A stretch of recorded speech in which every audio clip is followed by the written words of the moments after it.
It has been almost 4 weeks since Malaysia Airlines Flight 370 veered from its original route after takeoff, flying into the unknown. Relatives of the passengers and crew have endured 26 days of searching. That's including many false leads. Holly Williams is near Perth, Australia, with a look at one family's difficult wait. Holly, good morning. Good morning. The world has been gripped by the mystery of a Boeing 777 that disappeared without a trace. But what's sometimes been forgotten is the human face of this tragedy. Today we met with Danica Weeks, whose husband Paul was on board Flight 370. Paul Weeks was on his way to start a new job as a mechanical engineer in Mongolia. The first Danica heard that his plane was missing was when she was contacted by a journalist. I just dropped the phone screaming. I ran out. Instantly I thought the plane's crashed, as anyone and logically would. And I just ran out to the backyard, and I remember I was screaming uncontrollably. Danica and Paul had 2 sons together, 3-year-old Lincoln and baby Jack. What are you telling your 2 boys? Jack's too young, he's 11 months, so he doesn't understand, but Lincoln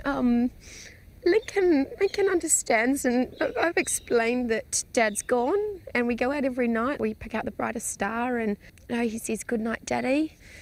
And he says, I don't want Dad up there forever. Bring him back down here. I don't want him up there forever. And what do you say to him? This is a painful question, but what if they never find the plane?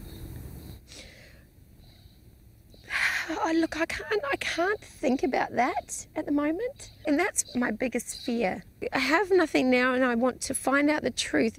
I don't know where to begin. We want to have a memorial for him. When do I do that? And will I ever get the chance to make that decision? Like other family members of those on board, Danica is angry that she was notified the plane had been lost via a text message. You text me. Why wouldn't you pick up the phone? Malaysian officials have been criticised for their insensitivity. The Malaysian Prime Minister Najib Razak was in Perth today, thanking those involved in the search. Danica was invited to a private meeting with his wife. There's 239 stories out there, all heartbreaking. I've gone through anger, I've gone through frustration, I've gone through, the emotions of losing my husband, and, but I can't begin to go forward until I have something tangible to say that yes, he is gone. What we're hearing more and more from those who are involved in the search is that the wreckage of Flight 370 may never be found, and that, of course, is devastating for Danica and the other families. Gail? It is just too hard to think about. I think about those families all of the time. I don't know how they're doing it.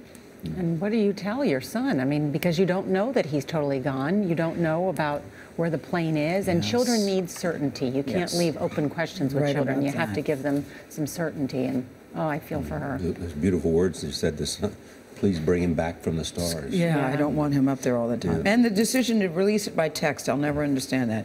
Everybody's sitting by their phone. This is, in fact, the human dimension of where we get so caught up in the search. Yep, exactly right.